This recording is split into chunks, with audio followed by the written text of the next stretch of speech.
नौकरी तो मैंने लॉ की प्रैक्टिस के लिए छोड़ी थी, त्यागपत्र दिया था। और लॉ की प्रैक्टिस मैंने छोड़ी नहीं है।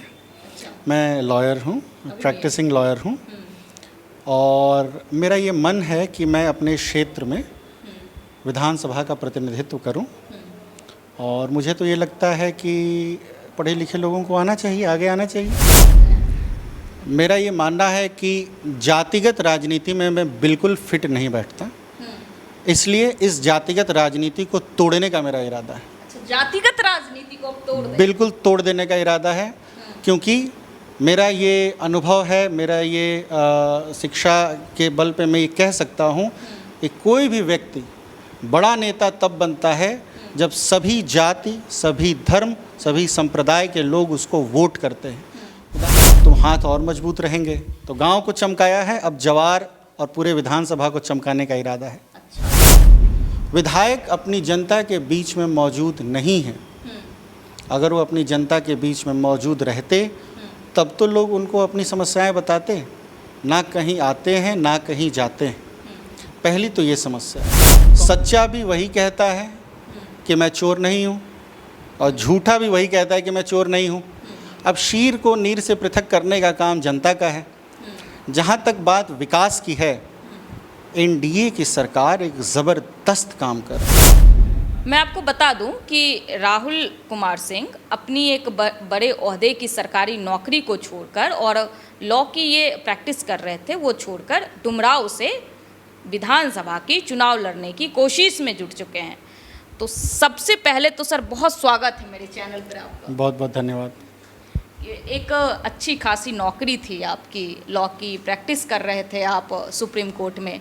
ऐसा क्या कारण रहा कि आप वो सारी चीज़ों को छोड़कर बिहार की विधानसभा चुनाव में उतर चुके हैं डुमराव की सीट से? नौकरी तो मैंने लॉ की प्रैक्टिस के लिए छोड़ी थी, त्यागपत्र दिया था। और लॉ की प्रैक्टिस मैंने छोड़ी नहीं है। मैं लॉयर हूँ, प्रैक्टिसिंग लॉयर हूँ। और मेरा ये मन है कि मैं अपने क्षेत्र में विधानसभा का प्रतिनिधित्व करूं। और मुझे तो ये लगता है कि पढ़े लिखे लोगों को आना चाहिए, आगे आना चाहिए जी। और नौकरी कर ली 9 वर्षों तक, फ़ौज में नौकरी कर ली, दिल्ली नगर निगम में कर लिया, वकालत का भी अनुभव ले लिया। अब नया आयाम ले लें, देखें यहाँ पर क्या अवसर निकल के आते हैं। प्रयास रहेगा कि यहाँ भी अच्छा काम करके दें। वो कौन से कारण रहे? जब आप जॉब करते होंगे तो डुमराव आते जाते होंगे, तो क्या कारण रहा कि आपको लगा नहीं अब जॉब छोड़ देना चाहिए और मुझे राजनीति में एंट्री लेनी चाहिए, डुमराव की सेवा करनी चाहिए? मेरा गांव डुमराव अनुमंडल में आता है। धरौली मेरे गांव का नाम है। मेरे गांव में, मेरा जन्म धरौली गांव में ही हुआ था। प्रारंभिक शिक्षा भी वहीं शुरू हुई। 70 वर्षों की आज़ादी के बावजूद भी मेरे गांव में सड़क नहीं थी। अभी तक सड़क नहीं थी? बता रहा हूँ, कुछ दिन पहले तक नहीं थी। सड़क ना होने की वजह से सभी महिलाओं को पानी में, कीचड़ में, घुटने तक कीचड़ में गांव तक जाना पड़ता था। सभी पुरुषों को भी जाना पड़ता था। या तो हम 20 किलोमीटर लंबा सफ़र तय करके दूसरी सड़क से आते थे। ये प्रॉब्लम थी। अब मेरे गांव की भौगोलिक स्थिति ऐसी है कि जो रिहायशी इलाका है वो ब्रह्मपुर विधानसभा में पड़ता है, और जो खेत हैं, जो सिवान है, वो डुमराव विधानसभा में पड़ता है।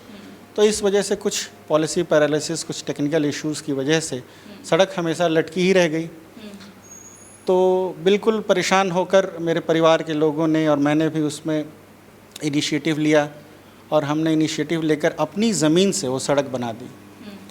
सड़क बनते ही वहाँ पे एक रोड का नेटवर्क जो था वो कंप्लीट हो गया। तो आप देखें कि अगर किसी को टूड़ीगंज से और सोआ गांव से ब्रह्मपुर जाना होता था या बगेन जाना होता था, तो उसे 20-25 किलोमीटर का लंबा रास्ता 4 लेन से लेके जाना पड़ता था। मेरे गांव का कोई व्यक्ति अगर बीमार पड़ जाए तो उसे भी 20-25 किलोमीटर लंबा रास्ता लेके हॉस्पिटल आना पड़ता था। लेकिन ये 3 किलोमीटर का सड़क बनते ही सभी लोगों को सहूलियत हो गई। विकास का पथ कैसे प्रशस्त होगा? जब सड़क बनेगी, अच्छी सुविधाएं होंगी, मेरी ये बात मेरे जहन में बिल्कुल बैठ गई। छात्र राजनीति में भी हम शुरू से एक्टिव थे। उसके बाद गांव से जो इंटरफेस रहा उसमें मैंने देखा कुछ और भी इनिशिएटिव लिए। तो जैसे कि पीने के पानी की व्यवस्थाएं बहुत कमज़ोर थी, तो निजी संसाधनों से वो भी करा दिए। और फिर खेल के प्रति रुझान कम होता जा रहा था, तो हमने हर साल फुटबॉल का टूर्नामेंट कराना शुरू किया। यहाँ के स्थानीय खिलाड़ी, बाहर के भी खिलाड़ी आकर खेलते हैं और बच्चों को प्रोत्साहन मिलता है। तो अपने गांव में किया, अच्छा एक्सपेरिमेंट था एक छोटे यूनिट लेवल पे। अब मन है कि सरकार का हिस्सा रहेंगे तो हाथ और मजबूत रहेंगे। तो गांव को चमकाया है, अब जवार और पूरे विधानसभा को चमकाने का इरादा है। अच्छा, देखिए कह रहे हैं कि गांव को चमकाया है, पूरे विधानसभा को चमकाने का इरादा है। लेकिन आपकी अच्छी खासी जॉब थी सरकारी, काफ़ी अच्छी सैलरी थी, लेविस लाइफ थी, लेकिन आपको अब लगता नहीं है कि एनडीए से आप टिकट लेने के रेस में हैं? अगर एनडीए से टिकट नहीं मिलता है तो लग रहा है कि आपकी जो एक अधर में लटक जाएंगे, आप जॉब भी छोड़ दिए। जॉब, जैसा कि मैंने पहले भी बताया, जॉब मैंने शौक़ से छोड़ा है वकालत की प्रैक्टिस करने के लिए। माँ सरस्वती का अखंड आशीर्वाद है, वकालत की प्रैक्टिस अच्छी चल रही है। मौका मिला तो चुनाव लड़ेंगे, नहीं तो वकील तो हम हैं ही। अच्छा, वकील तो आप हैं। अच्छा, वो कौन से हम बात करें अगर कि वर्तमान में जो यहाँ से विधायक हैं, माले के हैं, अजीत कुमार सिंह कुशवाहा, तो उन्होंने ऐसे 3 काम, कौन से 3 काम नहीं किए हैं पिछले 5 सालों में, जिसे आप चाह रहे हैं कि मैं विधायक बनूंगा तो मैं करवाऊंगा, और ये आप चुनाव में अपना एजेंडा भी रखने वाले हैं? विधायक जी ने जो पहला काम नहीं किया है, वो लोगों से संवाद स्थापित नहीं किया है। अच्छा, एक संस्कृत की कहावत है, वचनम किम दरिद्रम। बातचीत करने में व्यक्ति को कमज़ोर नहीं होना चाहिए। जनप्रतिनिधि का दरवाज़ा कम से कम बातचीत करने के लिए तो बंद नहीं ही होना चाहिए। विधायक अपनी जनता के बीच में मौजूद नहीं है। अगर वो अपनी जनता के बीच में मौजूद रहते तब तो लोग उनको अपनी समस्याएं बताते। ना कहीं आते हैं, ना कहीं जाते हैं। पहली तो ये समस्या है, कम्युनिकेशन गैप है। दूसरी समस्या सबसे बड़ी जो है, डुमरांव के बाज़ार को बिना डिस्टर्ब किए हुए ट्रैफिक को सॉल्व करना है।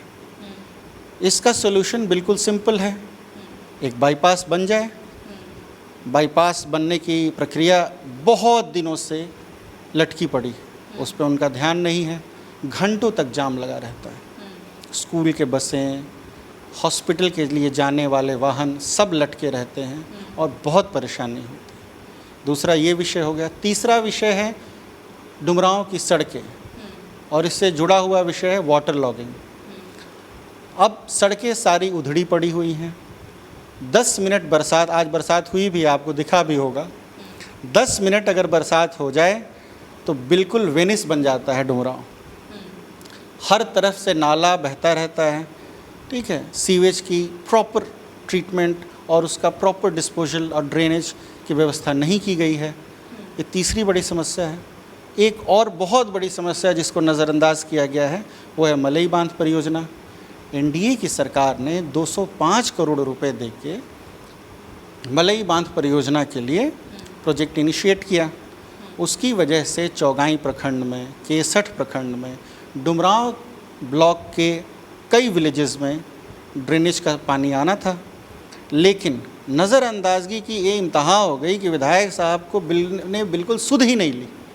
तो ये सारी समस्याएं हैं जिसकी वजह से लोग नाराज़ हैं। अब उनको वोटिंग में इसका सामना करना पड़ेगा।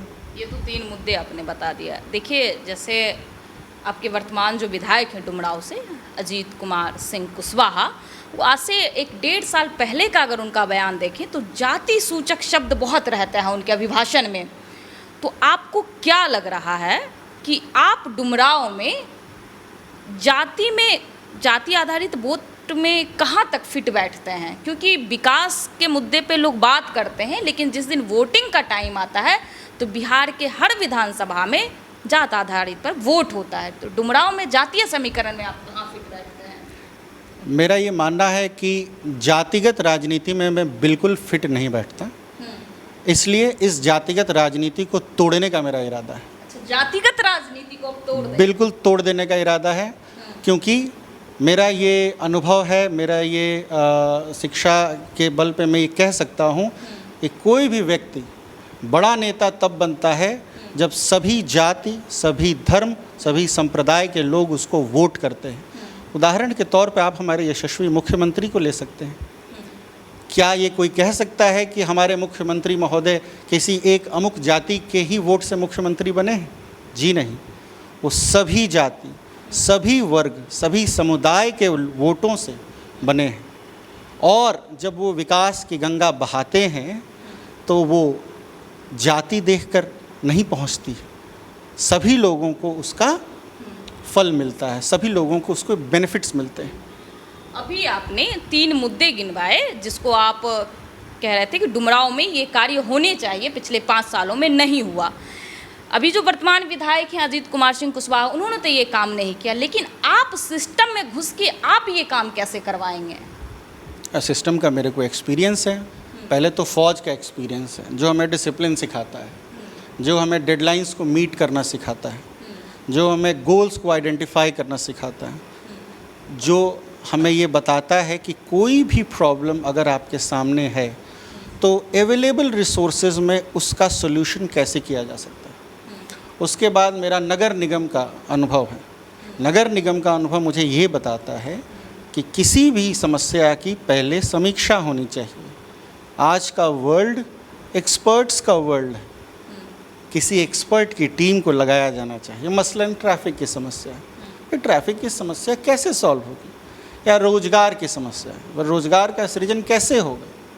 ट्रैफिक की समस्या सॉल्व करने के लिए एक कोई एक्सपर्ट की टीम लानी होगी जिसने इस तरीके के प्रोजेक्ट्स पे काम किया हो। डुमरांव पुराना शहर है और डुमरांव का जो टाउन है वो बाज़ार बेस्ड टाउन है।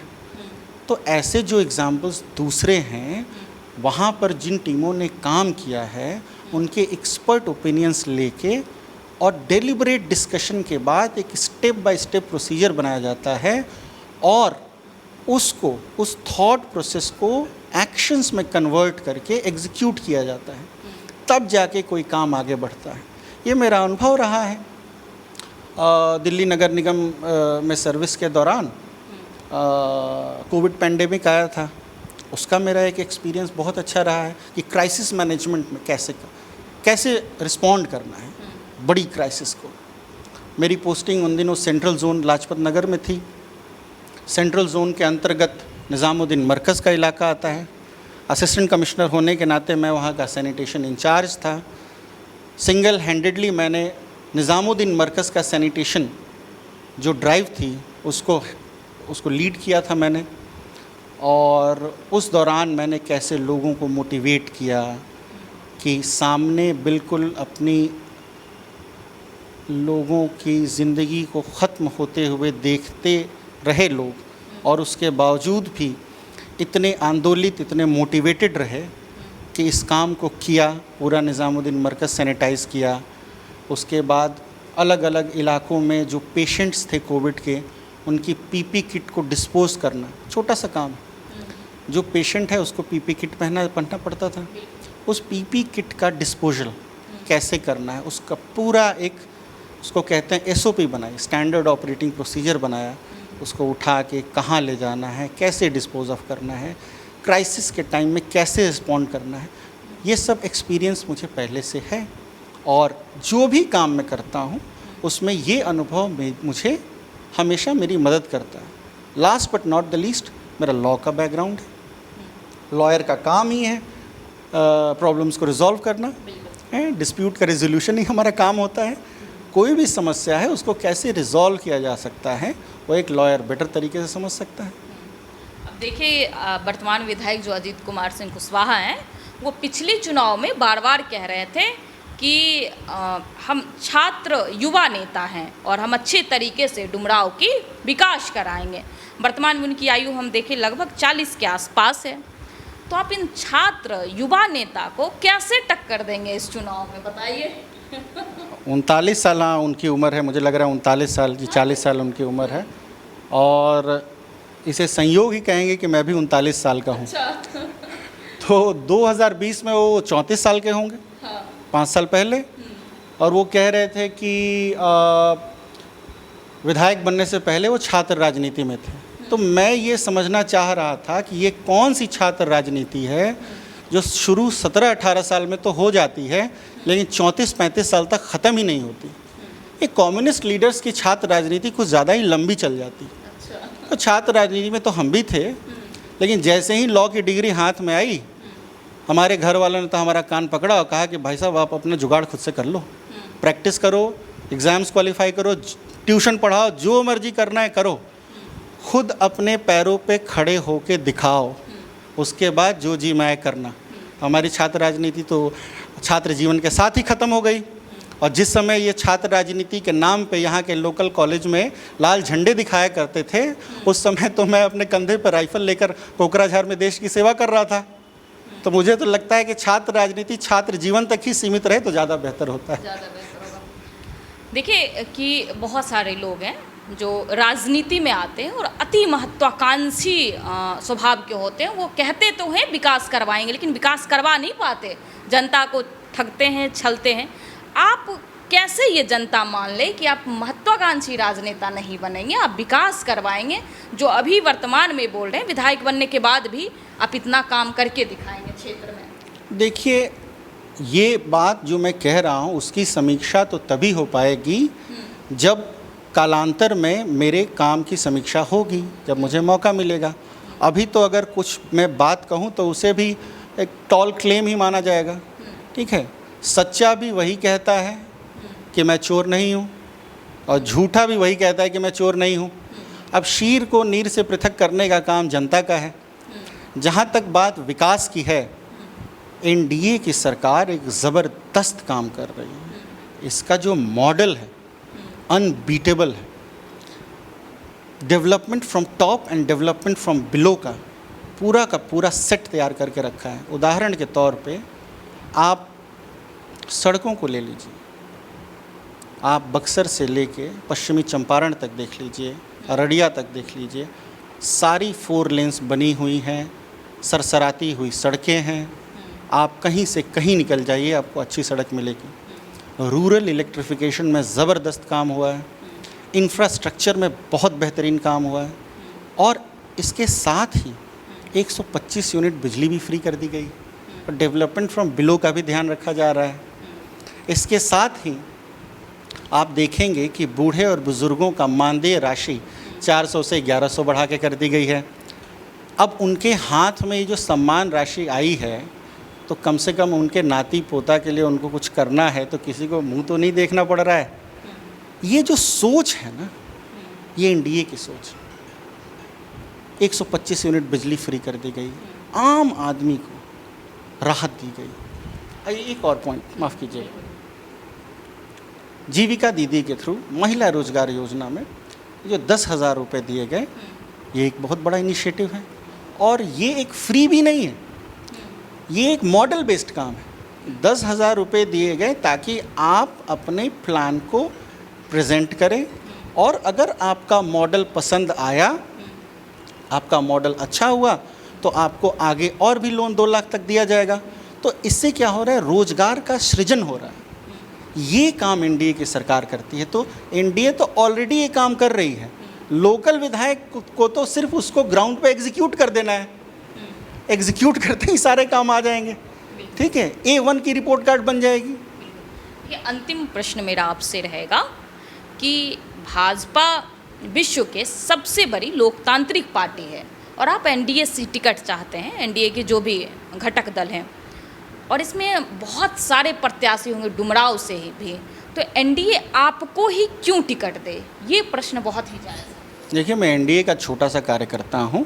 मैं अपनी दावेदारी पेश कर रहा हूँ। मेरे पास 2 पूंजी हैं। पहली पूंजी है शिक्षा की। मैं स्कूल का टॉपर था, नॉर्थ कैंपस से मैंने ग्रेजुएशन किया, नॉर्थ कैंपस के कैंपस लॉ सेंटर से वकालत की, इंटरनेशनल डिबेटिंग चैम्पियनशिप में गोल्ड मेडल जीता।